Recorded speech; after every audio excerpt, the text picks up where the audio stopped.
इस पल माहौल बहुत शांत था। इंसान और ब्लेड डीमंस दोनों एक दूसरे को सावधानी और मारने के इरादे से देख रहे थे। आसमान में रेत उड़ रही थी और भारी माहौल को बहा ले गई। बेस पर काले खोल वाले जानवरों की दहाड़ और ब्लेड डीमन सैनिकों की चीख ने बैंगनी सोने के कवच वाले ब्लेड डीमन के चेहरे को ईंट दिया। उन्हें बेस की रक्षा के लिए किसी को नीचे भेजने की जरूरत थी। 3 पहले नीचे गए थे। एक ने अपर्चर ओपनिंग स्टेट जानवर को रोका। शेष 2 में से एक को इस युवा मानव ने मार डाला।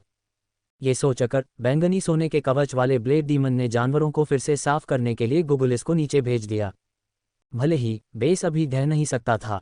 इस पल गुई यूपिंग ने जमीन पर जानवरों को देखा और उलझन में पूछा, जूनियर स्कूलमेट आर्य, तुम इन जानवरों को यहाँ लाए हो? तुम बीस्ट कंट्रोल गॉड आर्ट जानते हो? आर्य ने अपना सिर खुजलाया। नहीं, ये जानवर बहुत दोस्ताना हैं, खासकर उनका बॉस।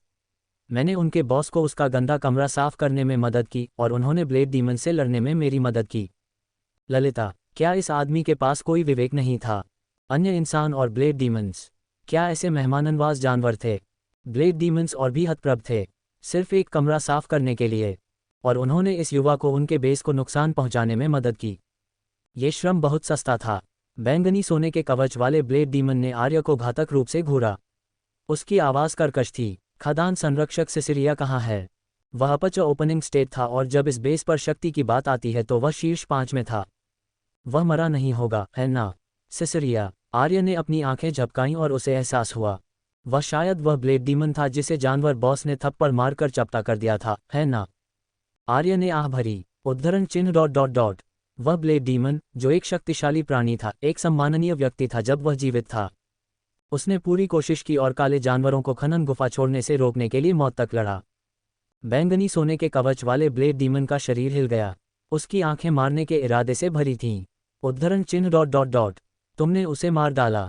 अगर ऐसा था तो इस युवा मानव ने न केवल उनकी योजना को तोड़ दिया बल्कि 2 अपर्चर ओपनिंग स्टेट्स को भी मार डाला। इस पल ब्लेड डीमंस आर्य को टुकड़ों में फाड़ना चाहते थे। इस बीच इंसान अपनी आंखें चौड़ी करने से खुद को रोक नहीं सके। इस बच्चे ने वास्तव में 2 aperture opening state blade demons को मार डाला। वे अब तक लड़े हैं और एक भी व्यक्ति अभी तक नहीं मरा है। वे इतने लंबे समय से लड़ रहे थे। इस बच्चे ने ये कैसे किया? आर्य ने जल्दी से अपना हाथ लहराया। मैंने नहीं किया, मैं निर्दोष हूँ। फिर उसने काले जानवर बॉस की ओर इशारा किया। उसने किया, अगर तुम वास्तव में बदला लेना चाहते हो तो उसके पीछे जाओ। आर्य ने केवल थोड़ी मदद दी। उसने कुछ खास नहीं किया। ऐसी योग्यता न लेना ही सबसे अच्छा था, अन्यथा ये ब्लेड डीमन उसके पीछे पागल हो सकते हैं। सभी ब्लेड डीमंस की आंखें चमक उठीं। उन्होंने काले जानवर को अन्य aperture opening state blade demons के साथ बराबरी पर लड़ते हुए देखा और अपनी नज़र वापस ले ली। माहौल फिर से शांत हो गया। इस पल गुई यूपिंग ने अपने हाथ से इशारा किया और हर कोई धीरे धीरे पीछे हटने लगा। यहाँ कोई संकेत नहीं था, इसलिए वे संदेश नहीं भेज सकते थे। अब उन्हें एहसास हुआ कि यह इसलिए था क्योंकि यहाँ स्पिरिट मेटल खदान थी। चूंकि उनका लक्ष्य पूरा हो गया था, निश्चित रूप से वे जाने वाले थे। इंसानों को धीरे धीरे पीछे हटते देख बैंगनी सोने के कवच वाले ब्लेड डीमन अचानक दहाड़ा और सभी ब्लेड डीमंस ने इंसानों को घेर लिया। ये देखकर गुई यूपिंग बैंगनी सोने के कवच वाले ब्लेड डीमन पर हंसा। बाबा टोया, क्या तुम हमारे साथ मरना चाहते हो? बाबा टोया की आंखें भयानक थीं, लेकिन उसने कुछ नहीं कहा। यदि वे एक दूसरे को मारते तो बेस में ब्लेड डीमन सहित हर कोई मर जाता। मानव बेस निश्चित रूप से भयानक लहरों को महसूस करेगा। तब तक इंसानों को निश्चित रूप से इसके बारे में पता चल जाएगा। अगर ऐसा था तो यहाँ स्पिरिट मेटल कौन लाएगा? वहाँ पहले से ही कुछ टन थे जो खोदे गए थे। ये सोचकर बाबा टोया असंतुष्ट महसूस कर रहा था, लेकिन वह कुछ नहीं कर सकता था। लाभ प्राथमिकता थी। वे अब क्या कर सकते थे कि इंसानों को जाते हुए देखें जबकि वे तुरंत खोदे गए स्पिरिट मेटल को वापस ले जाएं। गुई यूपिंग ने भी अनुमान लगाया कि यहाँ स्पिरिट मेटल था, लेकिन उन्हें व्यवस्था करने के लिए वापस जाना पड़ा। दोनों पक्षों की चिंताएं थीं, इसलिए मौत तक लड़ना मुश्किल था। इस पल बाबा टोया हंसा और आर्य की ओर इशारा किया। तुम लोग जा सकते हो, लेकिन यह इंसान रहना चाहिए या हम सब मर सकते हैं। आर्य चौंक गया। Oh shit! अन्य इंसान सन्न रह गए। उन्होंने बाबाटोस को अजीब तरह से देखा। फिर गुई यूपिंग ने तंज कसा। चूंकि हम सब मरने वाले हैं तो मैं पहले फट जाऊंगा। फिर उसने आर्य और ललिता को इंसानों में धकेलने के लिए अपनी स्पिरिट फोर्स का उपयोग किया जबकि उसने आत्मविनाश करने के लिए चार्ज किया। बाबा टोया को स्पष्ट रूप से इसकी उम्मीद नहीं थी। उसने जल्दी से कहा, रुको, मैंने अपना विचार बदल दिया। तुम लोग जा सकते हो। वह बस परीक्षण कर रहा था और यह आदमी खुद को उड़ाने वाला था। ये हद से बाहर था। गुई यूपिंग ने अपनी स्पिरिट लाइट को शांत किया और तंज कसा। आर्य ने बहुत अच्छा किया है। हमारी दोनों जातियों ने इतने लंबे समय तक लड़ाई लड़ी है। क्या तुम्हें ऐसे घटिया साधनों का उपयोग करने में शर्म नहीं आती? बाबा टोया उग्र था, लेकिन उसने इसका विरोध किया। उसने धीरे से सांस ली और तीव्र हत्या के इरादे से बोला, बकवास बंद करो, हम युद्ध के मैदान पर मिलेंगे। गगन ने देखा कि बाबा टोया कितना गुस्से में था और मुस्कुराया, लेकिन कुछ कहा नहीं। हर कोई धीरे धीरे पीछे हट गया। ब्लेड डीमंस की क्रूर नज़रों के नीचे हर कोई कुछ किलोमीटर पीछे हट गया और धीरे धीरे ब्लेड डीमंस की हमले की सीमा को छोड़ दिया। जब ब्लेड डीमंस और खनन बेस रेत से ढक गए तो गगन मुस्कुराया। ये ठीक होना चाहिए, चलो चलते हैं। फिर हर कोई सैन्य बेस की ओर उड़ते हुए गति में आ गया। आर्य और ललिता ने राहत की सांस ली। वे एक और दिन जीवित रहे। पिछले कुछ दिनों के दौरान वे हाई अलर्ट पर थे। वे अब आखिरकार थोड़ा आराम कर सकते थे। गगन मुस्कुराया, आओ जूनियर स्कूलमेट्स आर्य और ललिता, मैं तुम लोगों को सेना के शक्तिशाली सदस्यों से मिलवाता हूँ। गगन के अनुसार आर्य और ललिता ने सीखा कि फेडरल यूनिवर्सिटी के 2 चौथे वर्ष के सीनियर स्कूलमेट्स और 3 तीसरे वर्ष के सीनियर स्कूलमेट्स के अलावा सेना से 12 शक्तिशाली प्राणी थे। उनमें से 3 अपच ओपनिंग स्टेट भी थे और शेष 9 में तीसरे वर्ष के सीनियर स्कूलमेट्स के समान शक्ति थी। ये 17 लोग एक विशेष दस्ते के थे। अभियान दस्तों के लापता होने के बाद उन्हें यहाँ जांच के लिए भेजा गया था। उन्हें उम्मीद नहीं थी कि यहाँ काफ़ी मजबूत ब्लेड डीमंस के साथ एक छिपा हुआ ब्लेड डीमन बेस होगा। अगर आर्य और ललिता दिखाई नहीं देते तो कौन जानता था कि उन्हें लड़ते रहने में कितना समय लगेगा। अचानक गगन को कुछ याद आया। उसने अजीब तरह से आर्य और ललिता को देखा। वैसे जूनियर स्कूलमेट आर्य, तुम दोनों खनन बेस के अंदर से कैसे निकले? आर्य का मुंह हैंट गया।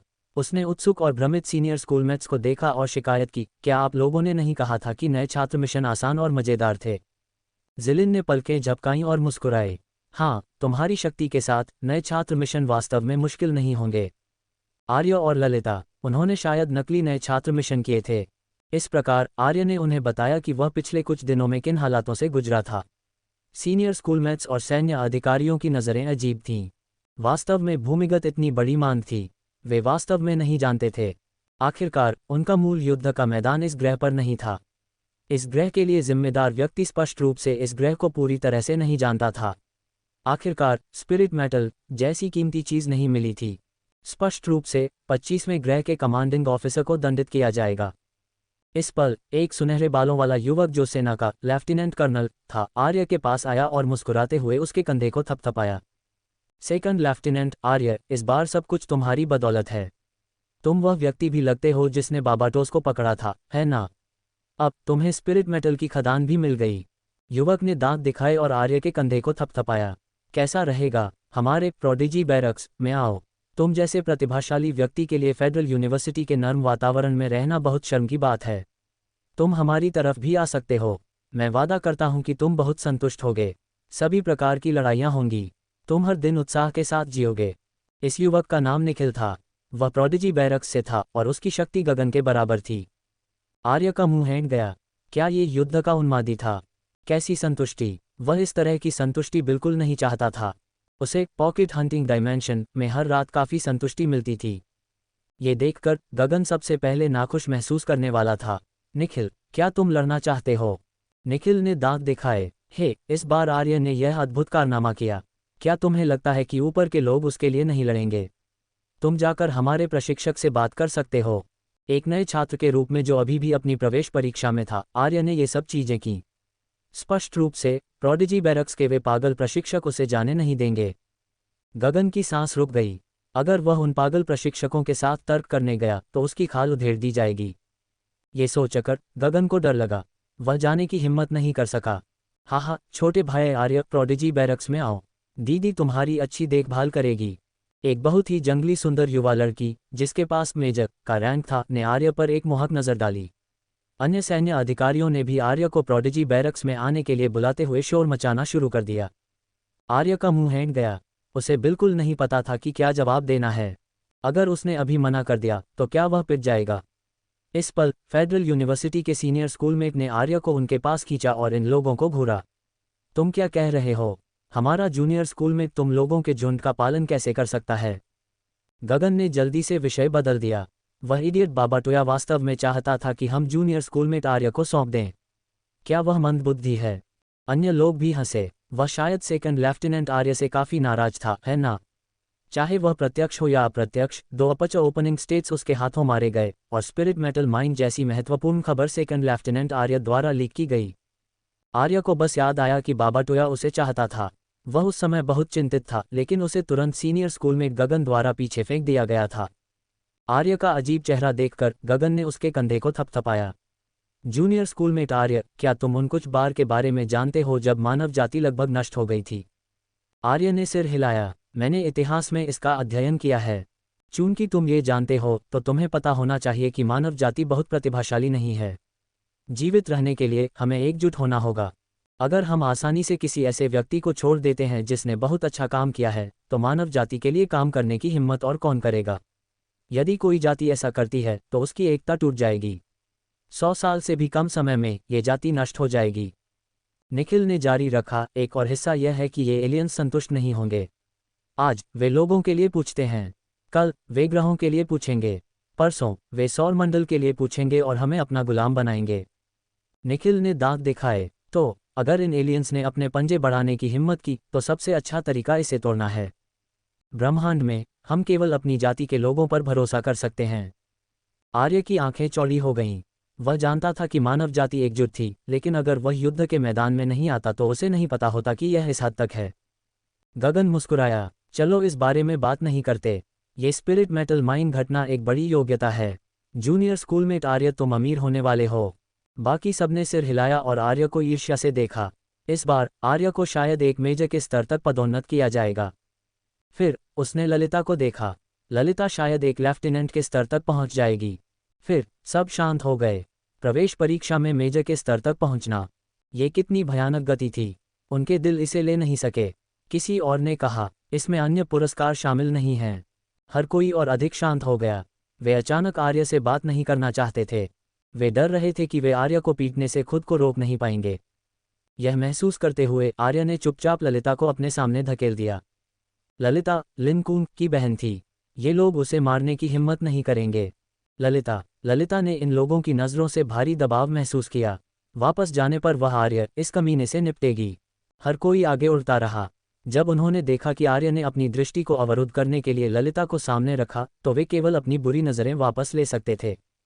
इस पल निखिल ने संचार उपकरण निकाला, उसे देखा और कहा, अब एक संकेत है। फिर उसने बेस से संपर्क किया। जब मेजर जनरल बैरी को खबर मिली कि 25वें ग्रह पर स्पिरिट मेटल है, तो उनकी आंखें बाहर निकल आईं। कुछ सेकंड बाद बैरी ने भौहें सिकुड़ी और अपनी सेना को जुटाना शुरू कर दिया। हालांकि उन्हें नहीं पता था कि वहां कितना स्पिरिट मेटल था, लेकिन वे ब्लेड डीमंस को कोई भी प्राप्त करने की अनुमति नहीं देंगे। कुछ ही घंटों बाद कई जहाज 25वें ग्रह की ओर उड़ गए।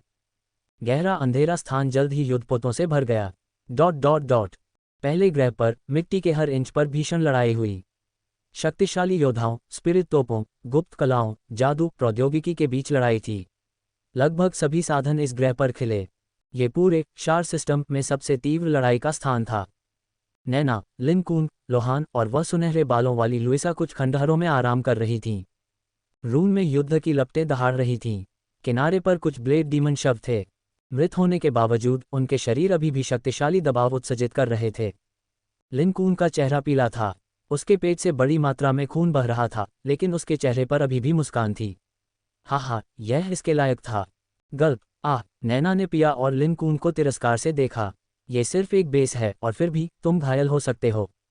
लुइसा धीरे से मुस्कुराए। लिन कुन ने हमारे लिए काफ़ी मारक क्षमता आकर्षित की। ऐसा मत कहो नैना। लिन कुन, जो लगभग फटने ही वाला था, शांत हो गया।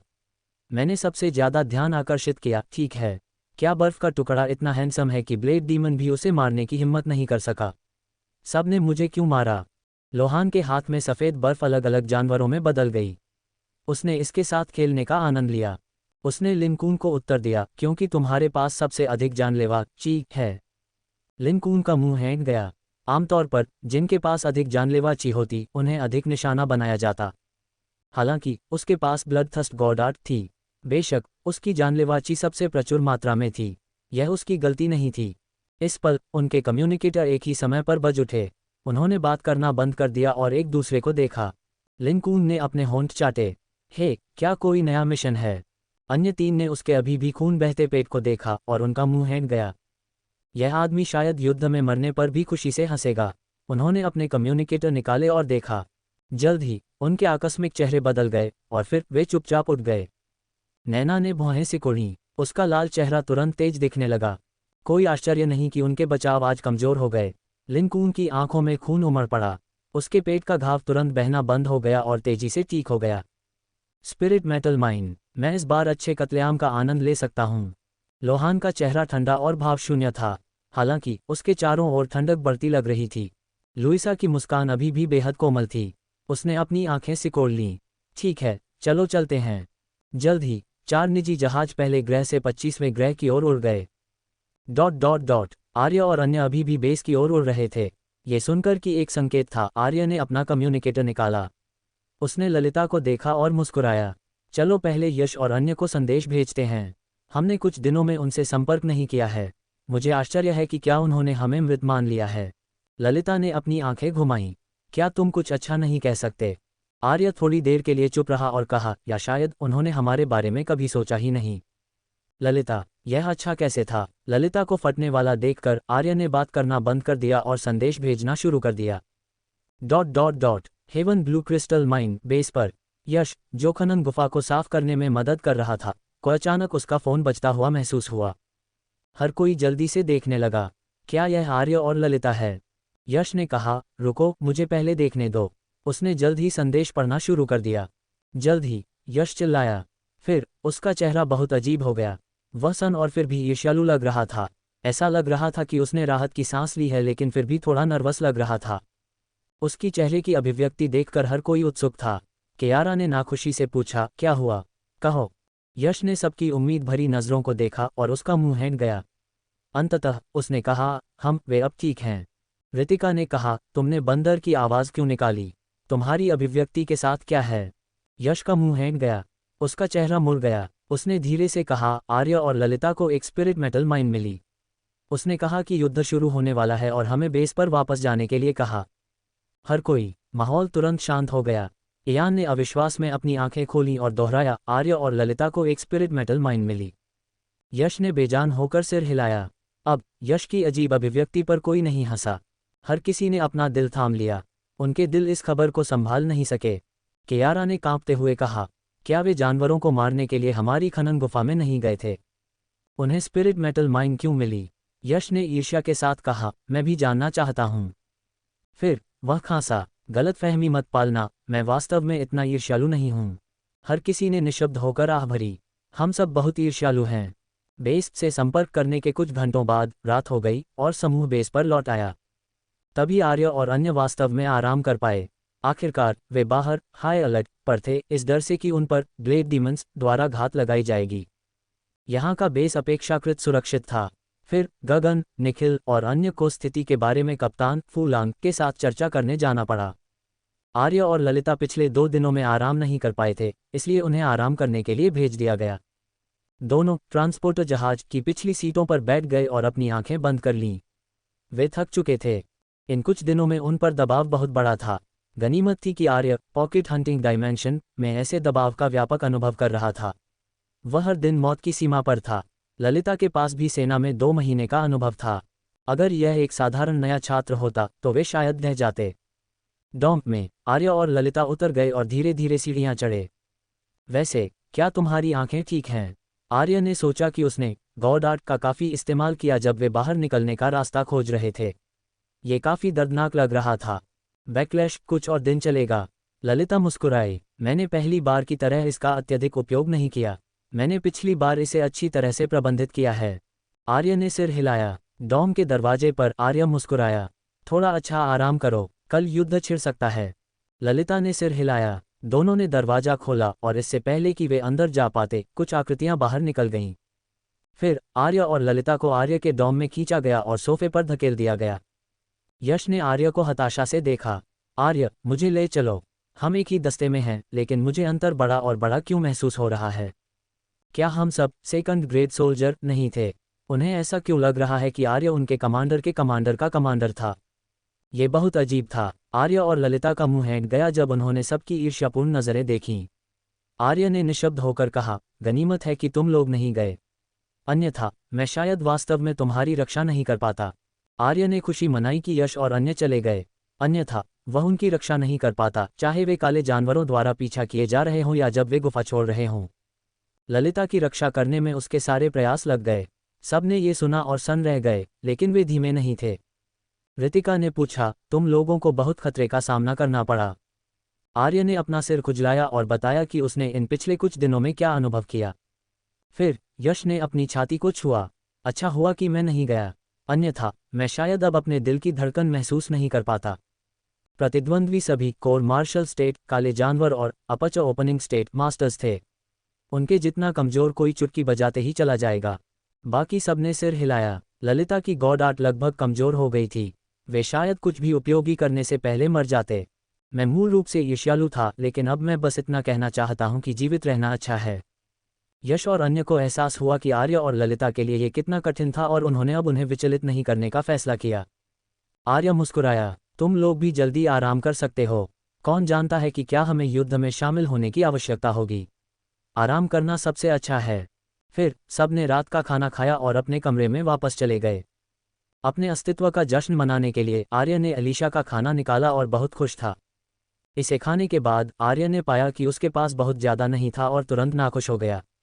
रात के खाने के बाद आर्य अपने कमरे में वापस गया और अपने परिवार को बताने के लिए अपना फ़ोन निकाला कि वह सुरक्षित है। फिर उसने ग्रुप चैट में एक संदेश भेजा। उसने उन्हें नहीं बताया कि वह इन पिछले कुछ दिनों में किस दौर से गुजरा। उसने बस कहा कि वह एक मिशन पर बाहर था।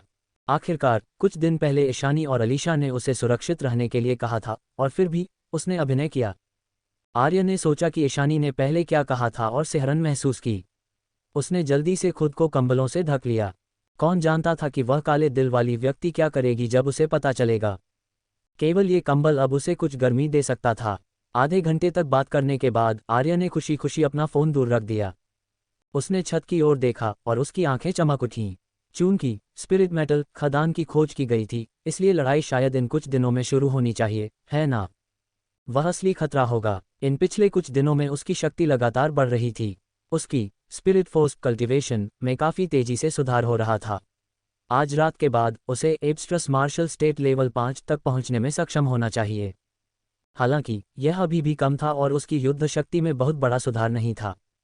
उसकी युद्ध शक्ति की मुख्य संरचना उसका शक्तिशाली शरीर, मानसिक शक्ति, strength God art, fire God art और विंड गॉड आर्ट थी। अगर वह दुश्मन को हरा सकता है तो वह उन्हें तोड़ देगा, अगर नहीं तो वह भाग जाएगा। अब सबसे महत्वपूर्ण बात उसकी स्पिरिट फोर्स कल्टीवेशन स्तर की कमजोरी को पूरा करना और उसकी गॉड आर्ट में सुधार करना था। हालांकि आपके पास गॉड आर्ट पर जितनी अधिक महारत होगी, उसे सुधारना उतना ही कठिन होगा। और वह इतना नौसिखिया था कि वह दूसरे नक्शे पर गॉड आर्ट क्रिस्टल ऑर्ब्स वाले जानवर को भी नहीं हरा सकता था।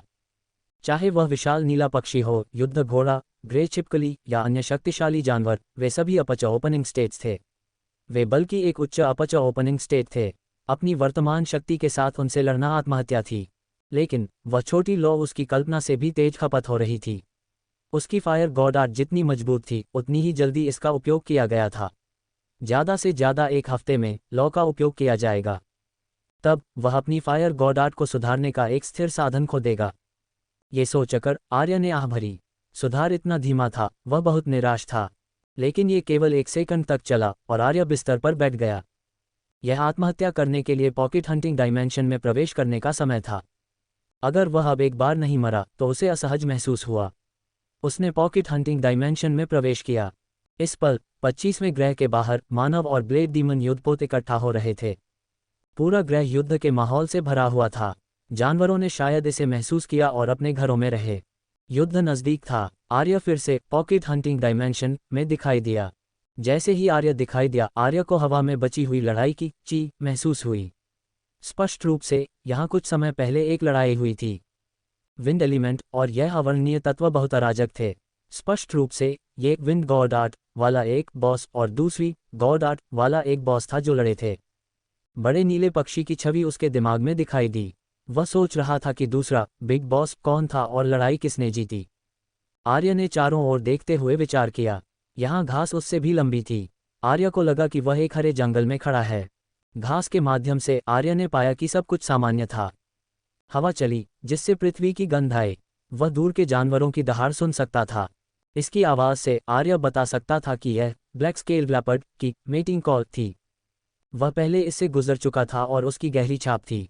ये सोचकर आर्य का मुंह हैंट गया। लेकिन चून की तेंदुए का मूड खुशी के काम करने का था। स्पष्ट रूप से यहाँ लड़ाई लंबे समय से खत्म हो चुकी थी। इस प्रकार आर्य ने तेंदुए की दिशा में देखा और वहां चला गया।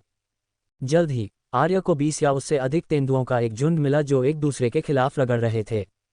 आर्य ने तंज कसा क्योंकि उसकी आंखों में एक लाल रोशनी चमकी। फिर उनके शरीर अचानक सुंदर लपटों से लिपट गए। इस प्रकार इससे पहले कि वे चीख भी सकें वे तुरंत पक गए। मांस की एक घनी गंध हवा में फैल गई जिससे आर्य की कुछ नाखुशी दूर हो गई। सूरज के सामने प्यार दिखाने की उनकी हिम्मत कैसे हुई? एक सिंगल के क्रोध को महसूस करो। हालांकि यह मांस नहीं खाया जा सकता था। आर्य ने देखा कि तेंदुए धूल में बदल गए। उसका चेहरा निराशा से भरा था। उसने जमीन पर प्रकाश के गोले उठाए और फिर से न्याय के रास्ते पर चल पड़ा। सार्वजनिक स्नेह दिखाने वाले सभी जानवरों को मरना होगा। ... आधे घंटे बाद आर्य जमीन पर लेट गया। उसने हवा में सफ़ेद और काले सांप को देखा जो खेल रहे थे और हिलने की हिम्मत नहीं की। वे कुछ 1000 मीटर लंबे थे। Oh my boss! वे बस हवा में खेल रहे थे लेकिन जो चीज़ें उत्सर्जित कर रहे थे उसने आर्य को महसूस कराया कि उसका दिल काम करना बंद कर देगा। वे निश्चित रूप से बड़े नीले पक्षी की तुलना में कुछ स्तर मजबूत थे। किसी भी जानवर ने उनके आसपास आवाज़ करने की हिम्मत नहीं की। आर्य इतना डरा हुआ था कि उसने अपनी मानसिक शक्ति को सील कर दिया। उसे नहीं पता था कि क्या दो बॉस बहुत खुश हो जाएंगे और उसे खिलौने या कुछ और के रूप में पकड़ लेंगे। जहां तक कि क्या ये दोनों बॉस सार्वजनिक स्नेह दिखा रहे थे।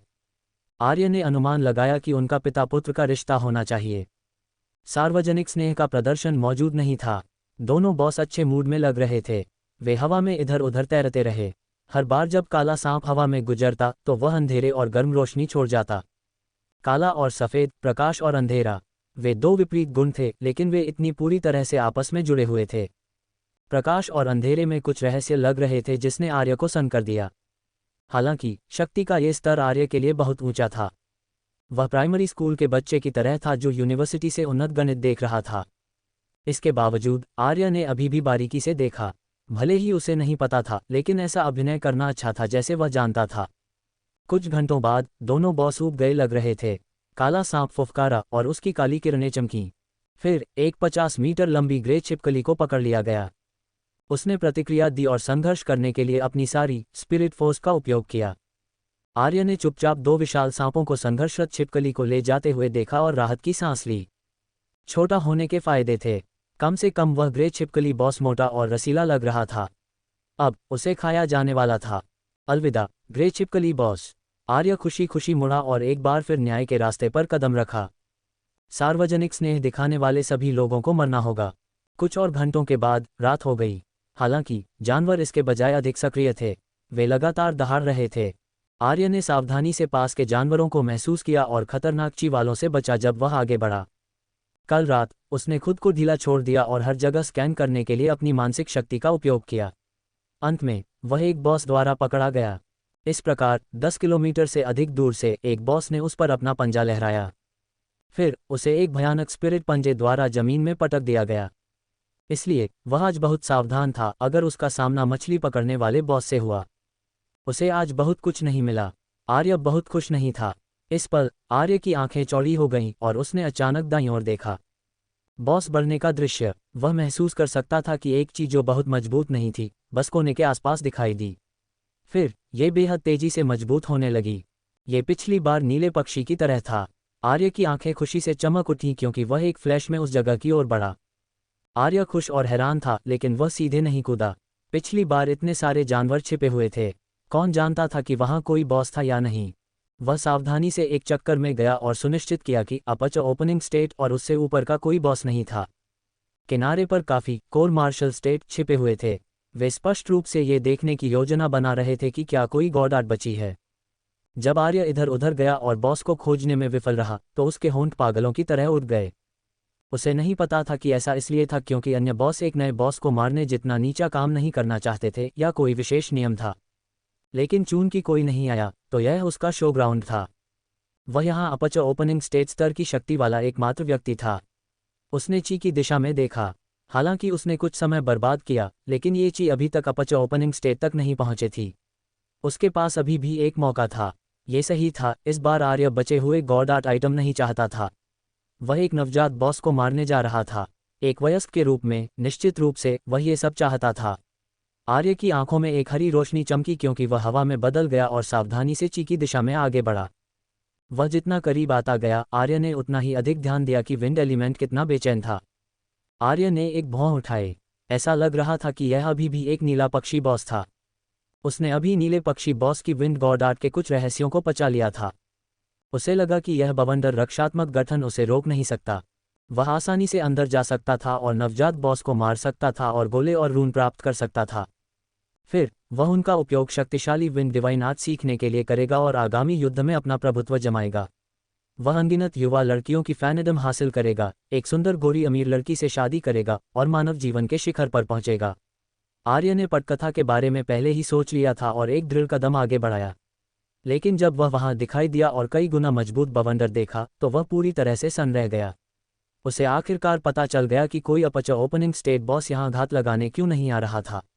जो भी आता वह मर जाता। बवंडर लगातार भयानक विंड ब्लेड्स दाग रहा था। इनमें से केवल एक ही उसे मार डालेगा। वे पिछली बार देखे गए विंड ब्लेड्स की तुलना में बहुत मजबूत थे। पटकथा में कुछ गड़बड़ थी। क्या उसे आसानी से अंदर जाकर नवजात बॉस को नहीं मारना चाहिए था? वह अब अंदर कैसे जाने वाला था? हवा कमजोर हो रही थी, लेकिन आर्य का मुंह हट गया और वह भागने के लिए मुड़ा। हवा कमजोर हो गई, लेकिन नीला पक्षी अपच ओपनिंग स्टेट तक पहुंच गया। यह अभी भी मजबूत हो रहा था। उसके पास कोई मौका नहीं था। उसे जल्दी से निकलना होगा और पकड़ा नहीं जाना चाहिए। अगर वह अभी चला जाता है तो वह बाद में जाकर चोरी कर सकता है। खांसा बॉस द्वारा छोड़ी गई विंड गॉड आर्ट और रून ले सकता है। अगर वह यहाँ पाया जाता तो वह मौके पर ही मर जाता। जब वह 10 किलोमीटर दौड़ा और फिर से लेट गया तो उसने एक तीखी पुकार सुनी। फिर रात के आकाश में एक नीली रोशनी चमकी। हिंसक हवाएं चलीं और सारी घास और पृथ्वी आसमान में उड़ गई। सुंदर और सुरुचिपूर्ण नीला पक्षी बॉस खड़ा हो गया। कुछ कैटवॉक के बाद पक्षी ने आकाश की ओर देखा।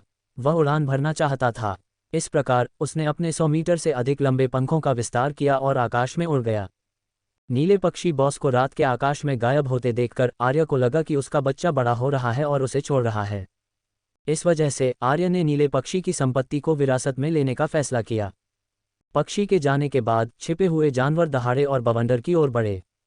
जमीन हिल रही थी। आर्य ने दांत दिखाए। हालांकि उसे उम्मीद नहीं थी कि बवंडर बहुत बड़ा होगा, लेकिन ये कोर मार्शल स्टेट अब उसके लिए कोई मुकाबला नहीं थे। वह हवा के झोंके में बदल गया, तुरंत सभी जानवरों को पीछे छोड़ दिया और बवंडर के पास पहुंच गया।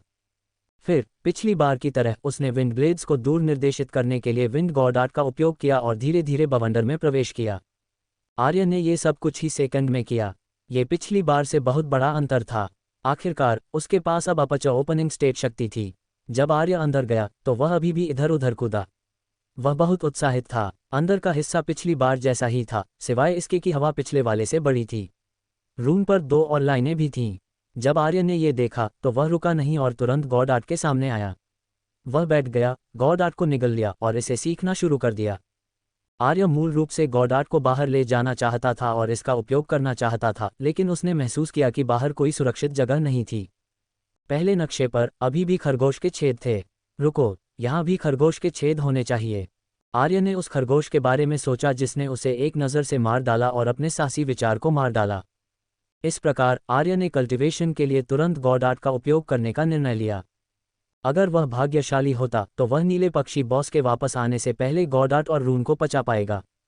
अगर वह बदकिस्मत होता तो वह पक्षी को खूंखार रूप से घूरता। वह सम्मान के साथ मरता। उसे बस उम्मीद थी कि नीला पक्षी बॉस कोमल होगा और कम विंड ब्लेड्स का उपयोग करेगा, अन्यथा ये बहुत दर्दनाक होगा। 1 घंटे बाद आर्य ने अपनी आंखें खोलीं। उसकी आंखों में एक हरी रोशनी चमकी। उसने आकाश की ओर देखा और जल्द ही आसानी से सांस ली। कोई नीला पक्षी उसे नहीं देख रहा था। इस प्रकार आर्य ने रून को पचाना शुरू कर दिया। आर्य ने रून में जानकारी नहीं सीखी, बल्कि बस इसे याद रखने का विकल्प चुना। वह इसे बाहर सीखेगा। आखिरकार डिवाइन आर्ट बहुत कठिन थी। अगर उसने हैक्स का उपयोग नहीं किया तो ये कुछ समय बर्बाद करेगा। यह शायद इसलिए था क्योंकि वह पर्याप्त प्रतिभाशाली नहीं था। आर्य को चोट लगी थी। 1 घंटे बाद आर्य ने फिर से अपनी आंखें खोलीं। उसने तुरंत चारों ओर देखा और संतुष्टि की मुस्कान दिखाए। यह नीला पक्षी एक स्वतंत्रता प्रेमी बॉस था। यह इतने लंबे समय से बाहर था और अभी भी वापस नहीं आया। आर्य ने अपनी पीठ थपथपाई और उठ गया। वह तुरंत बवंडर से बाहर भागा। बॉस के वापस आने से पहले वह जल्दी से भाग जाएगा। उसने बवंडर छोड़ दिया और बवंडर को पीछे मुड़कर देखने से पहले 10 किलोमीटर से अधिक दौड़ गया। वह बहुत खुश था। उसने काफी कुछ प्राप्त किया और वह नहीं मरा। वह वास्तव में नहीं मरा। वह भावुक हो गया। उसने एक कविता का जाप करने का फैसला किया। मैं चुपके से चला गया, ठीक वैसे ही जैसे मैं आया था। मैंने अपनी आस्तीन लहराए और कुछ गॉड आर्ट और रून ले लिए। अच्छी कविता, अच्छी कविता, इतनी कलात्मक। दुनिया हैरान थी। आर्य संतुष्टि के साथ रात के आकाश में चला गया। अगले दिन पॉकेट हंटिंग डायमेंशन घास के मैदान की किसी जगह पर एक बवंडर अचानक दिखाई दिया और आसपास की घास को टुकड़ों में फाड़ दिया। ब्लैक स्केल्ड लेपर्ड्स विलाप करने लगे लेकिन जल्दी रुक गए। आर्य ने तेंदुओं के बड़े झुंड को खुशी से देखा जो धूल में बदल गया। उसने कल रात इतना कमाया। उसकी विंड गॉड आर्ट लगभग उसकी फायर गॉड आर्ट के बराबर थी। अब जब उसकी विंड गॉड आर्ट में सुधार हुआ तो आर्य की शक्ति और बढ़ गई। वह शायद उन लोगों से अधिक मजबूत था जो अभी अपच ओपनिंग स्टेज तक पहुंचे थे। उसे वास्तव में नहीं पता था कि वह कितना मजबूत था। उसने प्रकाश के गोले उठाए और जाने की योजना बना रहा था जब उसने एक भौं उठाई और किनारे पर घास को देखा। सरसराहट की आवाज़ें थीं और फिर एक ब्लैक स्केल्ड लेपर्ड धीरे धीरे बाहर चला गया। आर्य सन था। यह अकेला था। यह पहली बार था जब उसने एक को देखा जो झुंड का पालन नहीं करता था। आर्य ने तेंदुए की भयंकर नज़र महसूस की और लगा कि चीज़ें इतनी सरल नहीं थीं। उसके स्वभाव को देखते हुए वह शायद एक अकेला राजा था। इस पल तेंदुए ने अपने शरीर को थोड़ा नीचे किया और दहाड़ा। एक हिंसक चीख बाहर निकली। आर्य की आंखें सिकुड़ गईं। आर्य की आंखों में लाल और हरी रोशनी चमकी। क्रिस्टल रंग भी चमका क्योंकि आग और हवा एक साथ घूमे। उसने तुरंत पूरी शक्ति का उपयोग किया। चौंकाने वाला, इस आदमी के पास अपच ओपनिंग स्टेज ची थी। यह एक साधारण ब्लैक स्केल्ड लेपर्ड नहीं था। क्या इस आदमी के जीन म्यूटेटेड हो गए? आर्य ने भौहें सिकुड़ी। वह सतर्क हो गया। इस पल ब्लैक स्केल्ड लेपर्ड के शरीर से काली स्पिरिट लाइट बाहर निकली जब वह जमीन से उछला। गड़गड़ाहट। जहां ब्लैक स्केल्ड लेपर्ड था वहां एक विशाल खाई दिखाई दी। उसका शरीर एक अंधेरे किरण में बदल गया जो आर्य से टकराया। आर्य ने अपनी दाहिनी मुट्ठी भींच ली। स्ट्रेंथ गॉड आर्ट, विंड और फायर गॉड आर्ट सभी सक्रिय थे। इस मुट्ठी में पूरी दुनिया समाहित लग रही थी।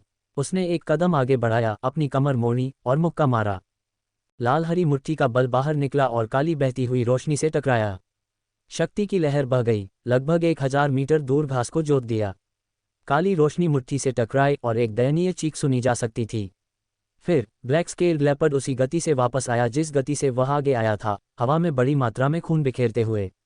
आर्य ने दांत दिखाए। तेंदुआ बहुत देर से दिखाई दिया। अगर यह कल होता तो आर्य ज्यादा से ज्यादा इसके बराबर होता। लेकिन वह अभी कल का आर्य नहीं था। वह बहुत मजबूत था, बहुत अजेय।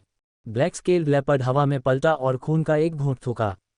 उसकी ची कमजोर हो गई थी लेकिन वह अधिक खून का प्यासा हो गया। वह पिछले टकराव से घायल हो गया था लेकिन दर्द ने उसकी क्रूरता को सक्रिय कर दिया। आर्य ने एक भौं उठाई। वह आगे बढ़ा। एक गरजने वाला विस्फोट हुआ और जिस जमीन पर आर्य खड़ा था वह धंस गई। उसका शरीर रॉकेट की तरह आगे बढ़ा। एक परिपक्व जंगलर के रूप में आर्य अपने शिकार को खत्म करने का इतना अच्छा मौका नहीं छोड़ने वाला था। आर्य हंसना चाहता था। यह पहला अपच ओपनिंग स्टेज जानवर का गोला था। वह और भी तेजी से कल्टीवेशन कर सकता था। कितना भाग्यशाली तेंदुआ। ठीक जब आर्य खुश महसूस कर रहा था, घायल ब्लैक स्केल्ड लेपर्ड की ची फिर से ऊपर उठी। आर्य चौंक गया। क्या? ब्लैक स्केल्ड लेपर्ड दहाड़ा और उसकी काली स्पिरिट लाइट और भी घनी हो गई। फिर उसने आर्य पर गोली चलाई। आर्य का मुंह हैंग गया। ये गूंगा तेंदुआ उसके जैसा था। डरो मत, बस लड़ो। यह उसके जैसा ही था। जानवर और इंसान हवा में टकराए। आर्य की उग्र मुट्ठियां काली स्पिरिट लाइट पंजे से टकराईं। आग की लहरें, विंड ब्लेड्स और स्पिरिट फोर्स आपस में लिपट गईं। पहले से जोती हुई जमीन फिर से जोती गई। टकराव के बाद आर्य ने इस ब्लैक स्केल्ड लेपर्ड को सदमे में देखा। क्या इस आदमी ने हैक का इस्तेमाल किया? इसकी चोटें इतनी जल्दी ठीक हो गईं। इसकी शक्ति भी बढ़ गई। आर्य को लगा कि उसका हैक काफी ओपी था लेकिन इस तेंदुए के पास भी हैक थे।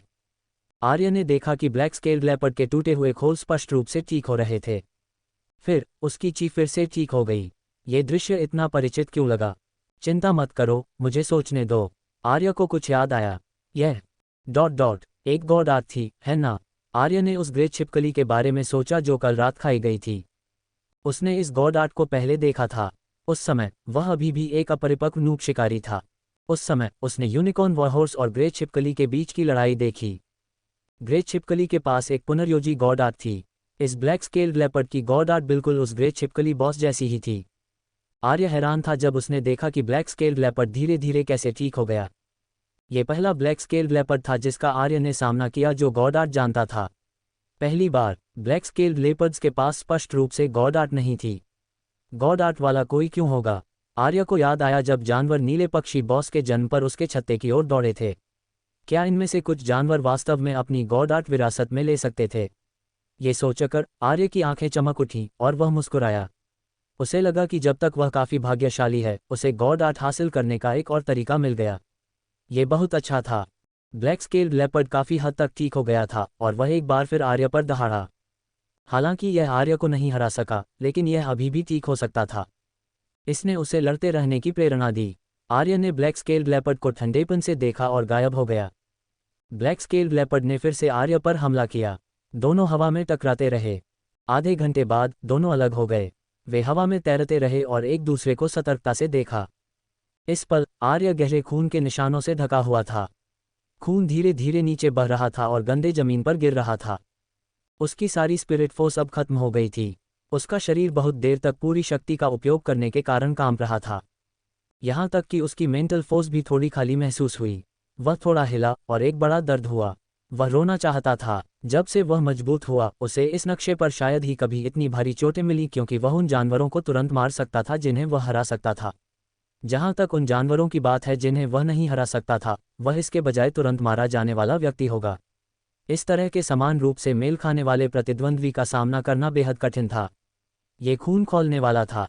आर्य एक ही समय में खुश और दर्द में था। उसने आगे ब्लैक स्केल्ड लेपर्ड को देखा। इसके तराजू टूट गए थे जबकि इसका खून बिखरता रहा। इसकी ची पहले की तुलना में बहुत कमजोर थी। तैरते समय ये हौंफ रहा था। अभी भी काली स्पिरिट लाइट बह रही थी। हालांकि प्रारंभिक शक्तिशाली वसूली गति की तुलना में अब केवल रक्तस्राव को रोकने में लंबा समय लगा। अचानक आर्य की आंखें क्रूरता के साथ चमक उठीं। वह फिर से हवा और आग में लिपट गया जब उसने ब्लैक स्केल्ड लेपर्ड पर हमला किया। ब्लैक स्केल्ड लेपर्ड मूल रूप से पीछे हटने की योजना बना रहा था, क्योंकि इस दो पैरों वाले जानवर के साथ खिलवाड़ करना इतना आसान नहीं था। हालांकि ये दो पैरों वाला जानवर अपनी चोटों के बावजूद फिर से चार्ज हुआ। इसे बर्दाश्त नहीं किया जा सकता था। ब्लैक स्केल्ड लेपर्ड ने जवाबी कार्रवाई की। दोनों एक दूसरे के करीब आए। आर्य ने बहुत कमजोर लॉ और बवंडर के साथ ब्लैक स्केल्ड लेपर्ड की कमर की ओर मुक्का मारा। इस बीच ब्लैक स्केल्ड लेपर्ड मुड़ा और अपने दाहिने पंजे से आर्य के सिर की ओर पटक दिया। दोनों की आंखें कुछ रोशनी के साथ चमक उठीं। योजना सफल रही। आर्य ने सोचा, मैं पुनर्जीवित हो सकता हूँ। ब्लैक स्केल्ड लेपर्ड ने सोचा, मैं ठीक हो सकता हूँ। आर्य ने दांत दिखाए और दाहिने पंजे को रोकने के लिए अपना बायां हाथ उठाया। हड्डी टूटने की आवाज़ें आईं। उसके बाएं हाथ की हड्डी टूट गई थी। अपार दर्द ने आर्य की आंखों को खूंखारता के साथ चमका दिया। फिर उसने पूरी शक्ति के साथ ब्लैक स्केल्ड लेपर्ड की कमर पर मुक्का मारा। हरी और लाल मुट्ठी का बल कमर पर जोर से लगा। ब्लैक स्केल्ड लेपर्ड से घनी हड्डी टूटने की आवाज़ें आईं। इस पल एक काला कोड़ा हवा में कटा आर्य के दाहिने हाथ पर जोर से लगा। आर्य का मुंह हैंट गया। एक और हड्डी टूटने की आवाज़ आई जब उसका दाहिना हाथ बेबसी से नीचे गिर गया। पूंछ ने दिशा बदली और आर्य की छाती पर दर्दनाक तरीके से प्रहार किया। वे दोनों पीछे उड़ गए और जमीन पर भारी रूप से गिरे। आर्य ने कुछ खून खांसा। वह कोड़ा बहुत शक्तिशाली था। उसने कुछ पसलियां भी तोड़ दी और उसके अंग टूटने लगे। आर्य के दोनों हाथ टूट गए थे, लेकिन हवा चमकी और वह फिर उठ गया। फिर आर्य की आंखों में एक हरी रोशनी चमकी, क्योंकि उसने ब्लैक स्केल्ड लेपर्ड की ओर चार्ज किया। वह उसे ठीक होने की अनुमति नहीं देने वाला था। एक परिपक्व शिकारी के रूप में आर्य ऐसी गलती नहीं करने वाला था। वह इस लड़ाई के बाद शांति से मरने के लिए तैयार था। वह मरने से पहले इस ब्लैक स्केल्ड लेपर्ड को मारने वाला था। वह इस नई गॉड-आर्ट को कैसे छोड़ सकता था? ठीक हो रहे ब्लैक स्केल्ड लेपर्ड ने आर्य की ची महसूस की। वह थोड़ी चिंता के साथ दहाड़ा। उसके अंग चकनाचूर हो गए थे और उसकी रीढ़ टूट गई थी। वह बिल्कुल नहीं लड़ सकता था। उसने उड़ने के लिए संघर्ष किया और दूर उड़ गया। अगर वह बस थोड़ी देर के लिए छिप जाता और ठीक हो जाता तो ये ठीक होता। आर्य की विंड गॉड-आर्ट नीले पक्षी बॉस से विरासत में मिली थी। उसकी गति पहले से ही ब्लैक स्केल्ड लेपर्ड से तेज थी। अब वह बहुत तेज था। कुछ ही सेकंड में आर्य ने ब्लैक स्केल्ड लेपर्ड को पकड़ लिया। उसने एक ज्वलंत पैर के साथ ब्लैक स्केल्ड लेपर्ड की रीढ़ की ओर लात मारी और चिल्लाया, मरो। दाहिने पैर ने ब्लैक स्केल्ड लेपर्ड की आखिरी बची हुई स्पिरिट फोर्स को तोड़ दिया और उसकी रीढ़ पर उतरा। ब्लैक स्केल्ड लेपर्ड प्रकाश के प्रवाह में बदल गया और आर्य द्वारा घास में लात मारी गई। एक छोटी खाई टूट गई। ब्लैक स्केल्ड लेपर्ड ने विलाप किया और बड़ी मात्रा में खून खांसा। कमजोर काली रोशनी उमड़ पड़ी। इसने स्पष्ट रूप से फिर से संघर्ष करने की कोशिश की। आर्य ने बेरहमी से हवा से जमीन पर उतरा और उसके पेट पर जोर से पैर जमाया, उसके अंगों को टुकड़ों में फाड़ दिया। ब्लैक स्केल्ड लेपर्ड ने अंगों के टुकड़े खांसे और संघर्ष करना बंद कर दिया। आर्य ने इसे देखा और उसके शरीर के पास गिर गया। ओह माय, वह पूरी तरह से सूख गया था। यह उस नर शेर से लड़ने से भी ज्यादा तीव्र था। आर्य ने संघर्ष किया ये देखने के लिए कि ब्लैक स्केल्ड लेपर्ड धूल में बदल गया, क्योंकि उसने राहत की सांस ली। वह मुस्कुराया। अब लूट इकट्ठा करने का समय था। पुनर्जनन गॉड आर्ट। इसके साथ आर्य वास्तविक दुनिया में भी कूल अभिनय कर सकता था। उसने देखा कि 5 और भी चमकीले लाल गोले और 2 बैंगनी गोले दिखाई दिए। एक ग्रे क्रिस्टल गोला भी था। आर्य रेंग कर गया। वह न तो खड़ा हो सकता था और न ही विंड गॉड आर्ट का उपयोग कर सकता था। आर्य अचानक रोना चाहता था। आर्य ने आसानी से सांस लेने से पहले बहुत कठिनाई से प्रकाश के गोले लिए। गनीमत थी कि पास में कोई जानवर नहीं था, वरना वह शायद खाया जाता। बढ़िया, वह शांति से मर सकता था। आर्य ने अपनी आंखें बंद कर लीं और अपनी चोटों के उसे पॉकेट हंटिंग डायमेंशन से बाहर निकालने का इंतजार किया। इस पल एक दहाड़ गूंजी।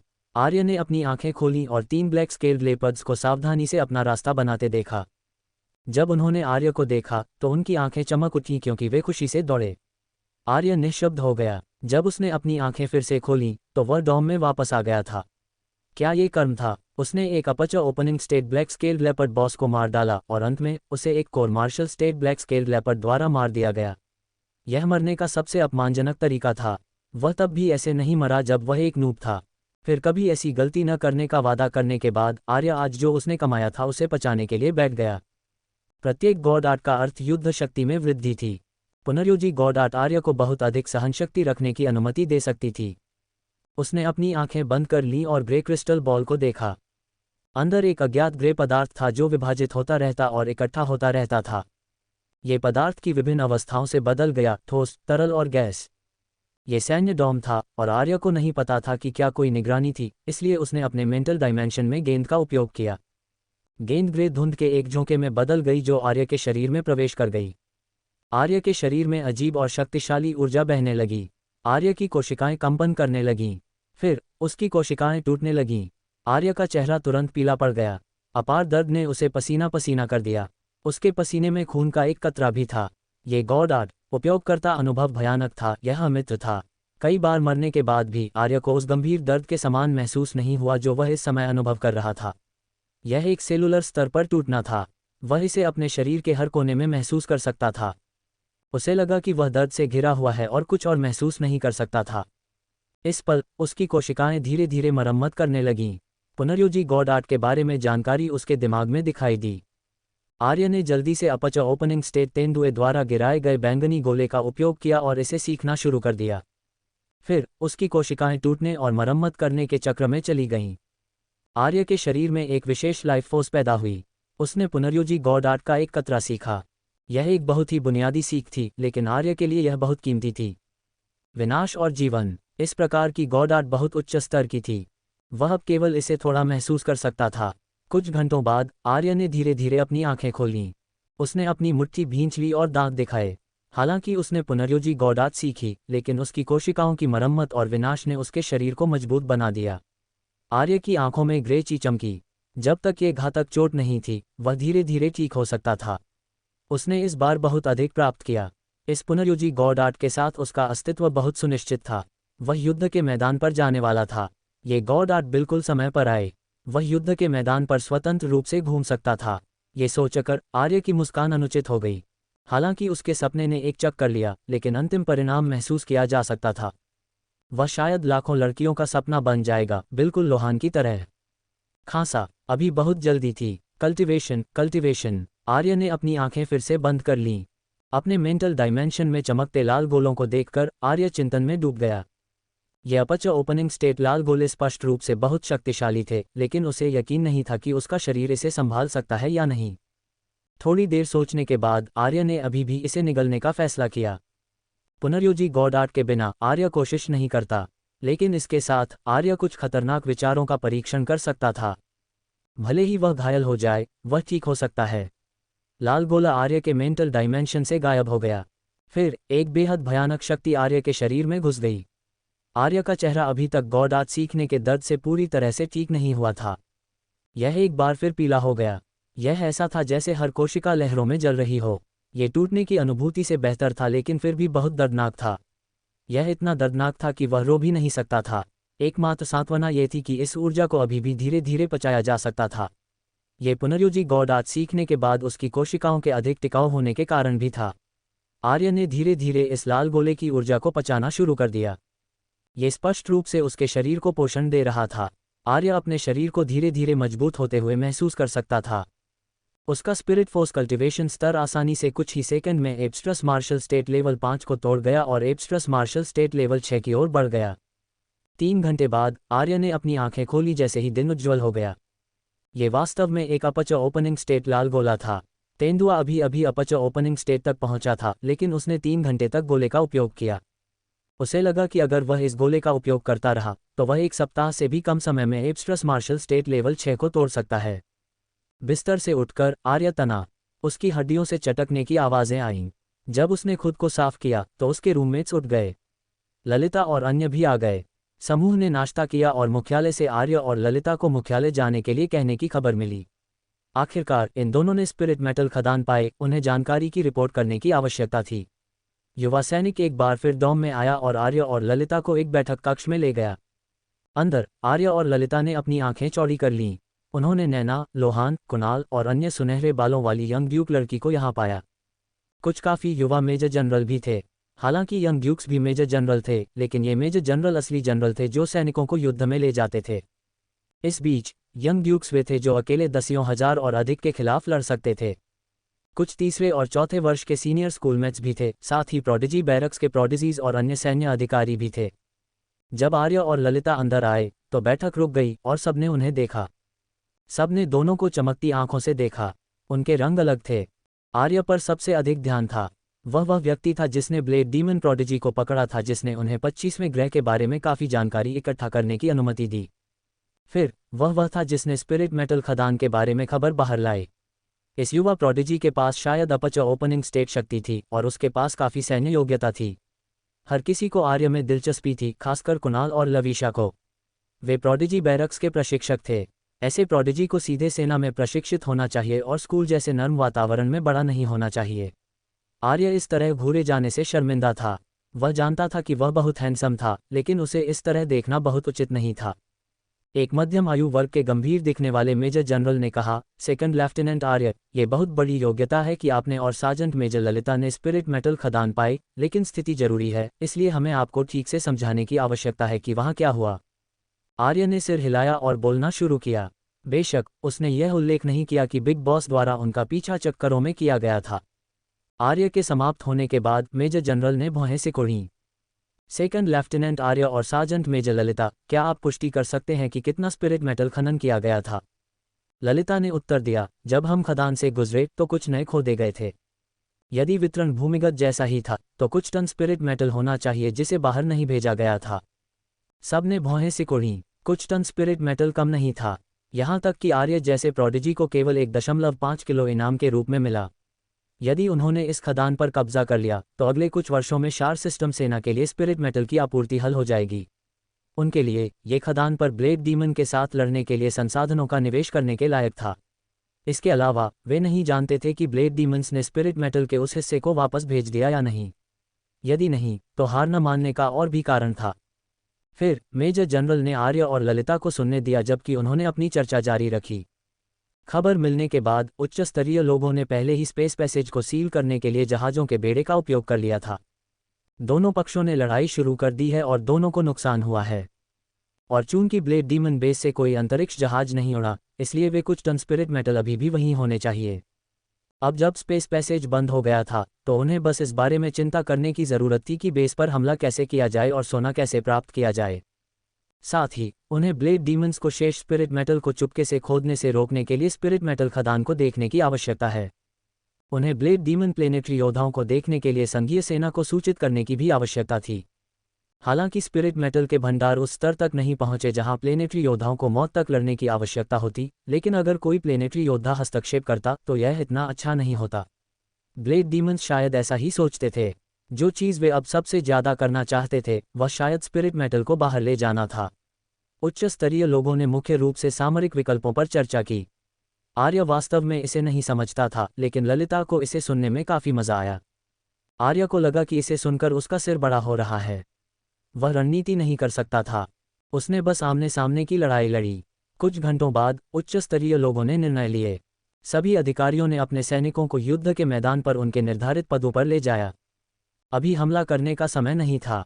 अगर उन्होंने अभी सीधे हमला किया तो भारी नुकसान होगा। उन्हें एक अवसर की आवश्यकता थी। हर कोई बैठक कक्ष से चला गया। वास्तविक शक्ति वाले वे अधिकारी युद्ध के मैदान में कमांडर होंगे।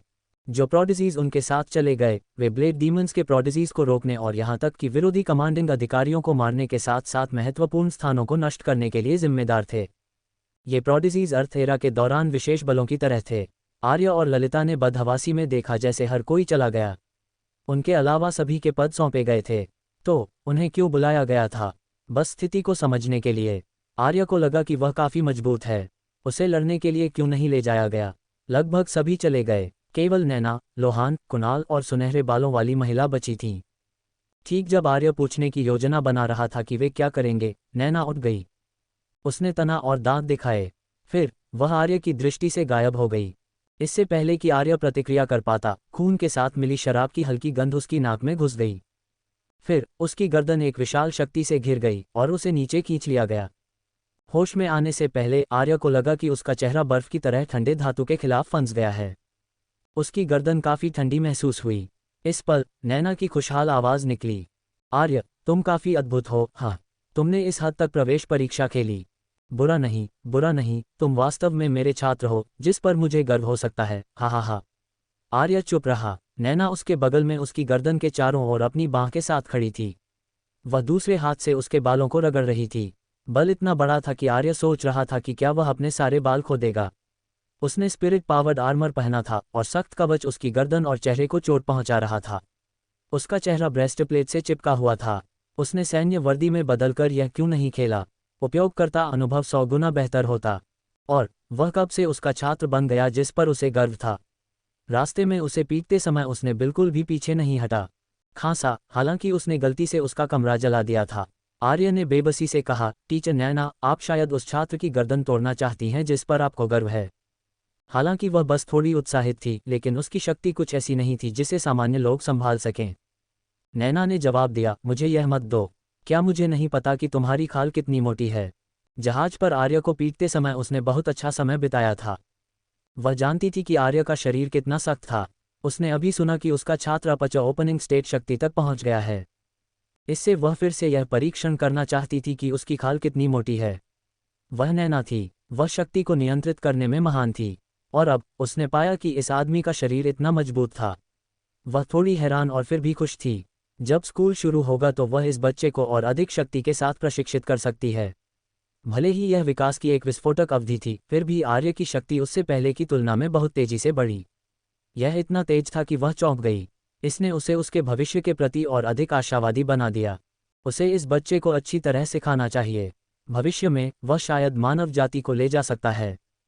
इस पल लोहान, कुणाल और लवीशा भी आ गए। नैना ने आर्य की गर्दन छोड़ दी और कुणाल और लवीशा की ओर इशारा किया, परिचय कराते हुए, ये दोनों कुणाल और लवीशा हैं, प्रोडिजी बैरक्स के प्रशिक्षक और यंग ड्यूक्स भी। आर्य ने दोनों को देखा। कुणाल के बाल और आंखें काली थीं। वह बहुत हैंडसम था और उसकी आंखें ललिता जैसी लग रही थीं।